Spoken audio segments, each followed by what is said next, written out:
Hey everyone, welcome and welcome back to the channel. मैं गीता स्वागत करती हूँ आपका अपने इस नए वीडियो में।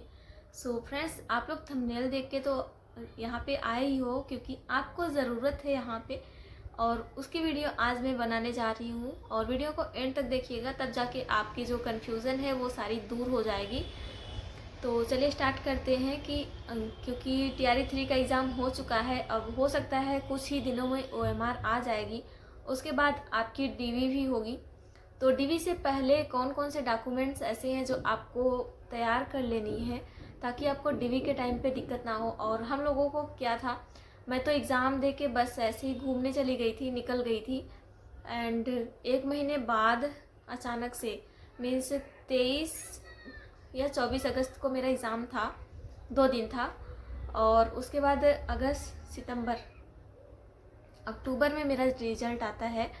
और जिस दिन रिज़ल्ट आता है, मीन्स रात को 9 बजे रिज़ल्ट आता है, उसके 1 या 2 दिन बाद मुझे डीवी के लिए रात में ही मैसेज आ जाता है।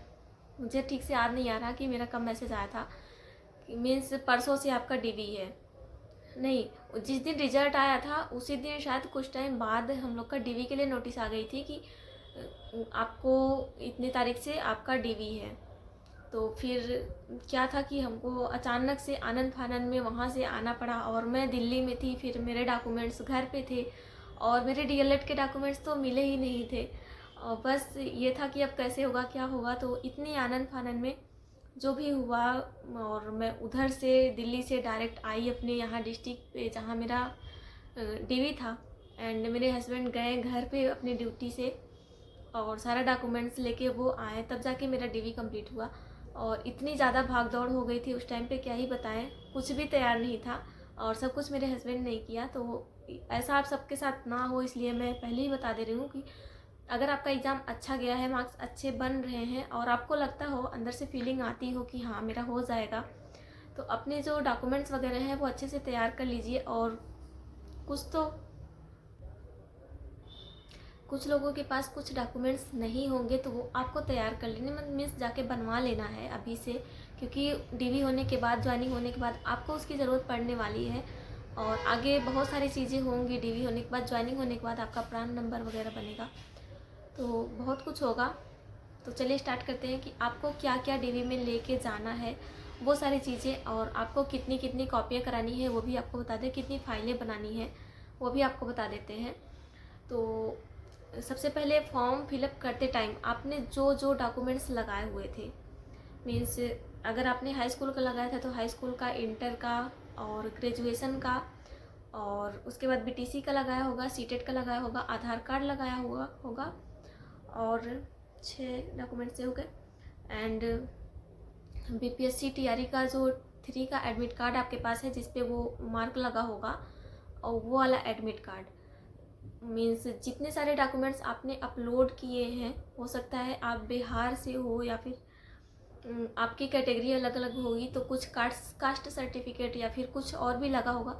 जितने भी डॉक्यूमेंट्स आपने अपलोड किए हैं, हो सकता है वाटर मार्क वाले डॉक्यूमेंट्स आपको मिले उस टाइम पे कि आपको वही निकलवा के वही वाटर मार्क वाले ले जाने हैं। तो कुछ कॉपियाँ आपको सिंपल अपने मार्कशीट से करा लेनी है।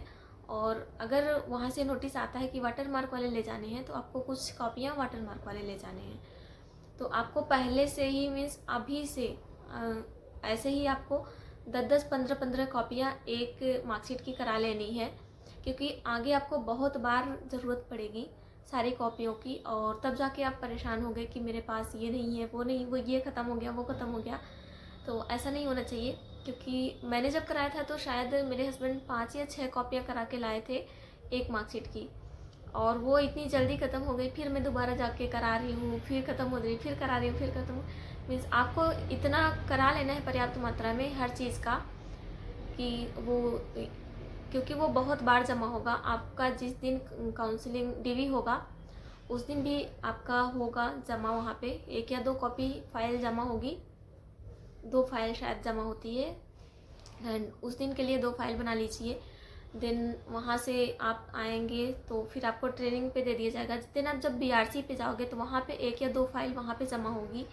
एंड उसके बाद बीआरसी के बाद फिर आप स्कूल में आएंगे तो स्कूल में 2 या 3 फाइल जमा होगी सारे डॉक्यूमेंट्स के, ऐसे ही फाइल बना बना के। तो ये हो गया।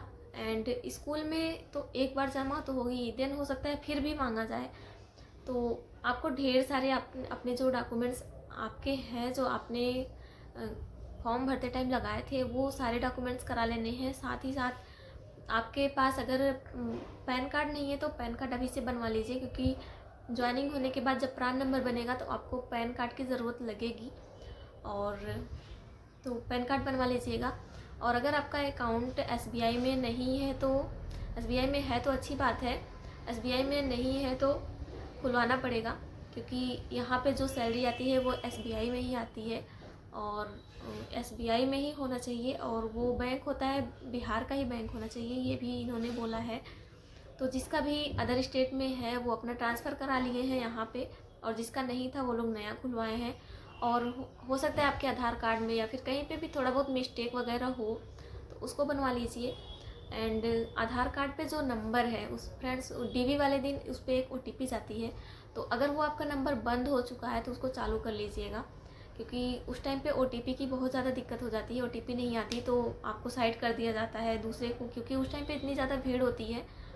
तो अपना सब कुछ अच्छे से तैयार कर लीजिए। बस मैं यही कहूँगी कि जितने सारे डॉक्यूमेंट्स आपने फॉर्म फिलअप करते टाइम लगाए थे वो सारे डॉक्यूमेंट्स आप ज़ेरॉक्स करा के रख लीजिए। देन जो भी पीएससी का एडमिट कार्ड था उसको भी कराना है। उसके बाद बस इतना ही है, इतना करा के रख लीजिए। एंड जो एक्स्ट्रा और भी कुछ लगेगा, मीन्स जिस दिन डीवी होगा वहाँ पे एक कागज़ अलग से मिलेगा, उस पर अपना फॉर्मेट नाम वगैरह लिखना रहता है कि आज मेरा डीवी है, क्या है, कैसे है, वो तो उस दिन हो जाएगा। और फाइल भी ख़रीदा जाएगी। तो मैं बस इतना कहूँगी कि जितने भी डॉक्यूमेंट्स हैं आप उसको कलेक्ट कर लीजिए अपना। और अगर हो सकता है कि आपके डीएलएड के, आपने फॉर्म भरते टाइम डीएलएड का मार्कशीट नहीं मिला रहा होगा, तो अभी से मार्कशीट वगैरह जो है उसको कलेक्ट करके अपने घर पे रख लीजिए, सेव कर लीजिए, कहीं एंड टाइम पे आपको भी भागना ना पड़े मेरी तरह से। तो होप करती हूँ आप सबकी कन्फ्यूज़न दूर हो गई होंगी कि क्या है, कैसे है। एंड अगर आपका अभी भी कोई कन्फ्यूज़न है तो मुझे कमेंट करिएगा, मैं उसका रिप्लाई करूँगी। एंड होप करती हूँ आप सबको वीडियो पसंद आया होगा, तो वीडियो को लाइक कर दीजिए, चैनल पर नए तो सब्सक्राइब कर दीजिए। मिलेंगे आपसे नेक्स्ट वीडियो में, तब तक के लिए बाय बाय गाइस।